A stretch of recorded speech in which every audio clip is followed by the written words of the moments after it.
Disney Plus is one of the best apps that you can download for your TV. Well, in today's tech video, I'm going to show you 3 different ways of how you can install Disney Plus on your Panasonic Smart TV.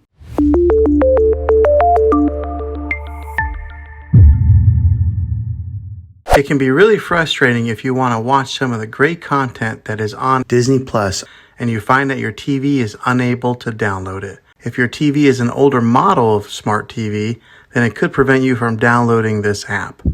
So the way that I'm going to show you how to install Disney Plus will be able to work on any model of TV, on any year of TV. You just have to have an HDMI port on your TV to plug into. I recommend getting a Roku stick or an Amazon Fire Stick. Both of these media streaming players have the capability of download Disney Plus. You would then use a Roku or Fire Stick as your main streaming player, which bypasses the operating system on your TV. If you want to spend a little more and get a more robust device that gives you a few more options, then take a look at the Apple TV 4K. All these devices plug into the HDMI port on your TV, no matter how old it is, no matter what model it is. I've had great luck with all these streaming players, and I'll put links in the description down below of where you can get one of them. Well, hopefully this video was helpful for you. If it was, go ahead and click a thumbs up on it. Go ahead and subscribe to my channel. I make tech videos all the time, and I would love to have you back in the next one. Take care.